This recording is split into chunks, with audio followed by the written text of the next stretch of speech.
sporting event, the NCAA tournament. The wait is finally over, the brackets are ready, and the drama of March Madness is about to begin. Hello everyone, I'm Greg Gumbel, and this is the NCAA Championship Basketball Selection Show, brought to you by State Farm, the #1 auto insurer. Joining me at the anchor desk, as always, my partner, Clark Kellogg. We're all set to show you the seedings and pairings, so get out your bracket sheet, get those pencils ready. Here are the basics. Of the 65 available tournament bids, 31 are automatically given to conference. Over the next 15 minutes, we're going to show you who goes where in the matchups for all the regions. The opening round game will take place on Tuesday night Here on the road to the Final Four.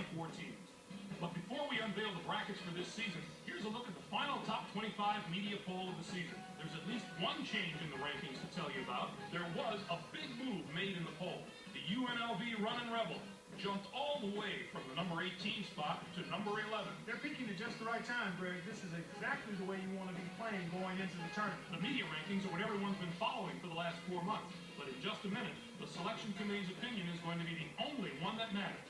And that puts a cap on the final top 25 poll of the year. It's time to talk about the topic that has a lot of players and coaches holding their breath right now, the NCAA tournament bubble. These are the 10 teams that aren't worried as much about where they'll be playing as if they'll be playing. Clark, who jumps out at you there? Penn State and the Lions did just enough to get on the bubble, and I'm not sure they did enough to get off the bubble. There may have been a few too many bumps in the road for them. You're right about that, and there are plenty of teams in the same boat with them. The Georgetown Hoyas should be considered among the best of the major conference teams not holding an automatic bid. But there are plenty of non-power conference teams knocking on the door that may prevent them from getting an invitation. I'm sure it's been a long week for those teams, but the wait's almost over. The NCAA Selection Committee has finished its meeting, and we're ready to unveil the top 4 seeds in this year's tournament. The Clemson Tigers are the top overall seed, and they will play in the Charlotte Regional. No surprise, undefeated in the ACC regular season and tournament. Number 1 in the media poll for the past 2 weeks. They're clearly the team to beat.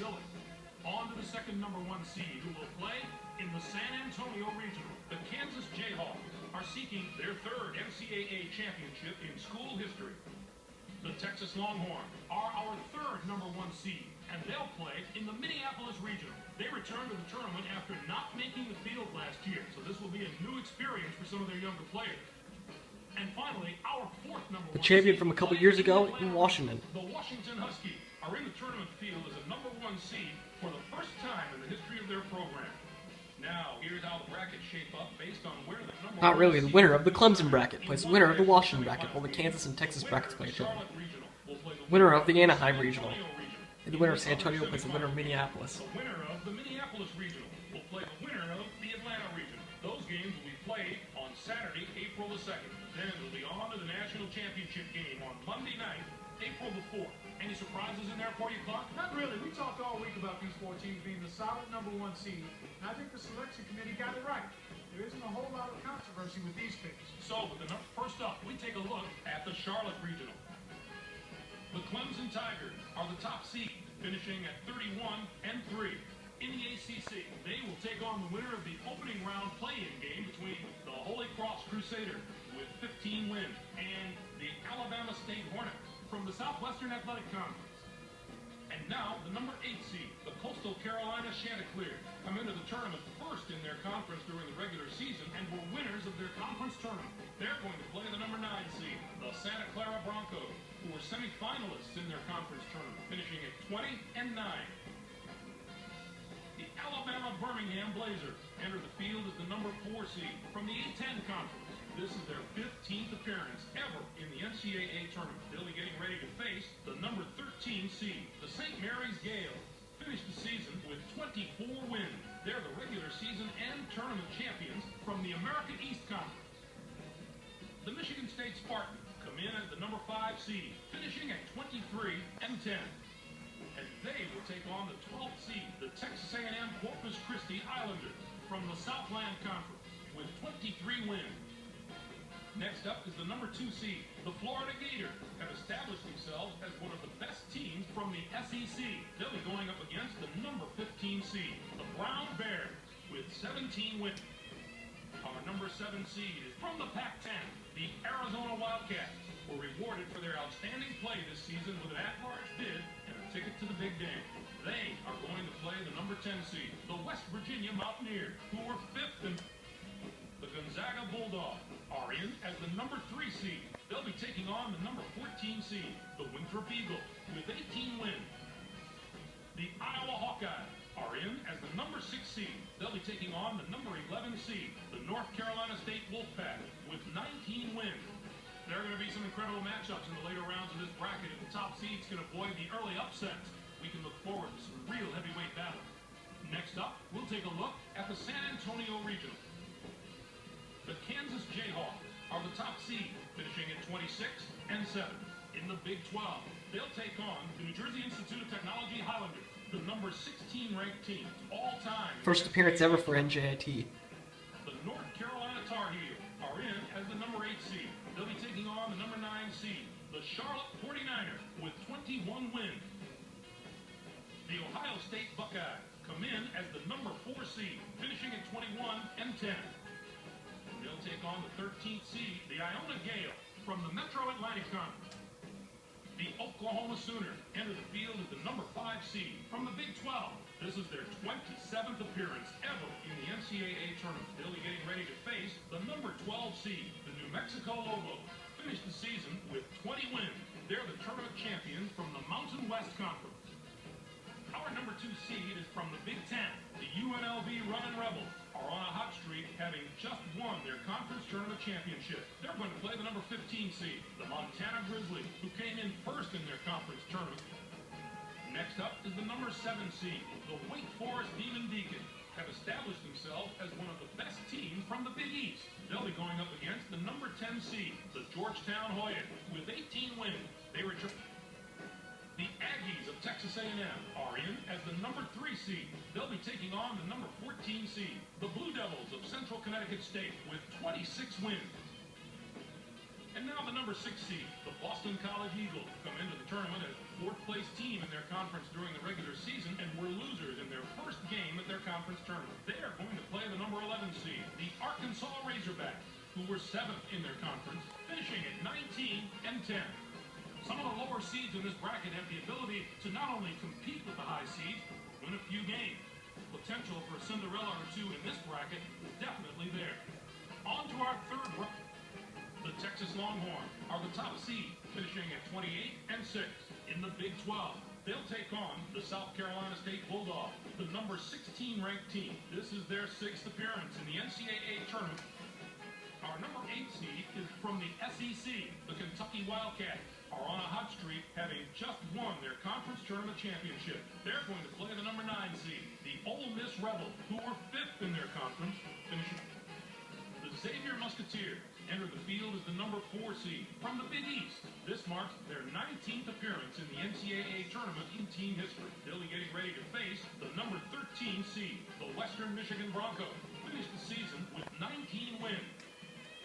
The Mississippi State Bulldogs are in as the number 5 seed. They'll be taking on the number 12 seed, the St. Joseph's Hawks, with 20. The Cincinnati Bearcats are in as the number 2 seed. They'll be taking on the number 15 seed, the High Point Panthers, with 15 wins. Next up is the number 7 seed. The Virginia Cavaliers have established themselves as one of the best teams from the ACC. They'll be going up against the number 10 seed, the Illinois Fighting Illini, with 18. And now the number 3 seed, the Vanderbilt Commodores, come into the tournament after finishing 2nd in their conference during the regular season and were losers in their first game of their conference tournament. They are going to play the number 14 seed, the Nevada Wolfpack, who came in 1st in their conference tournament, finishing at 20 and 11. The Virginia Tech Hokies come in as the number 6 seed, finishing at 21 and 10. And they take on the 11th seed, the Cleveland State Vikings, from the Horizon League, with 21 wins. On the surface, I'd have to say this regional might be the most difficult of the 4. Certainly the depth of quality teams here is very impressive. Whoever emerges from this bracket will have been through some battles. And finally, let's have a look. The Washington Huskies are the top seed, finishing at 26 and 7. In the Pac-10, they'll take on the Phoenix of Wisconsin Green Bay, the number 16 ranked team. This is their 6th appearance all time. Next up is the number 8 seed. The Massachusetts Minutemen have established themselves as one of the best teams from the A-10 conference. They'll be going up against the number 9 seed, the St. Peter's Peacock, with 24 wins. This is their 3rd appearance in the The Texas Tech Red Raiders are in as the number 4 seed. They'll be taking on the number 13 seed, the Cougars of the College of Charleston, with 22 wins. The USC Trojans will come in as the number 5 seed, finishing at 24-8. And they will take on the 12th seed, the Virginia Commonwealth Rams, from the Colonial Athletic Association, with 19 wins. The Duke Blue Devils enter the field as the number 2 seed from the ACC. It's yet another appearance in the brackets for a school that's no They play stranger to Conference the USA NCAA. champ. They'll be getting ready to face the number 15 seed, the Florida State Seminoles. Winners of Conference USA. Season with 16 wins. They're the tournament champions from Conference USA. And now the number 7 seed, the Indiana Hoosiers, come into the tournament after finishing 2nd in their conference during the regular season and were losers in their first game at their conference tournament. They are going to play the number 10 seed, the Syracuse Orange, who were semifinalists in their... The Villanova Wildcats are in as the number 3 seed. They'll be taking on the number 14 seed, the Northern Iowa Panthers, with 19 wins. Our number 6 seed is from the ACC. The Pittsburgh Panthers were rewarded for their outstanding play this season with an at-large bid and a ticket to the Big Dance. They are going to play the number 11 seed, the Long Beach State 49ers, who came in first in their conference tournament, finished looking into the future a little bit. This bracket looks poised for a titanic matchup in the regional final. The top 2 seeds can take care of business in the first 3 rounds. We have the possibility of a classic Elite 8 meeting. What are your thoughts on our top 16 seeds, Clark? There are no real off-the-wall picks that jump out at me. These 16 teams are all pretty deserving. Let's give the committee some props this year. The Duke Blue Devils could easily have been a number 1 seed. They certainly look to me like a team that could be there when the Final Four rolls around. Now, let's bring the conference picture into focus. The ACC gets 17. The Big East with 7. 7 out of the SEC. The Big 10 gets 16. The Big 12 with 5. 3 out of the Pac-10. What a down year for the non-power conference. We're used to seeing at least one of those conferences compete on the level of the power conferences, but not this year. It's too bad we didn't see more small conference schools in the tournament. None of those conferences got more than 1 team in the tourney, and I don't expect any David and Goliath stories out of the team. Like Lehigh winning all last year. I'm surprised there were so few bids for the teams in the Mountain West Conference. It was an especially disappointing year for that conference. Usually you can... We showed you the bubble teams before. Now that we know who's in and who's out, what do you think of the selections, Clark? The Georgetown Hoyas can finally exhale. I don't think there was a lot of doubt that they'd make it, but we've seen good teams get left out before, and you just know this was a nerve-wracking day for this squad. While they start prepping for their first-round games, the 5 teams on the other side of the page will be full-time students again. The Alabama Crimson Tide stumbled to the finish line coming down the stretch, and that's not the way to close out the season if you're hoping for an at-large bid. When they couldn't get it done in their conference tournament, their goose was cooked.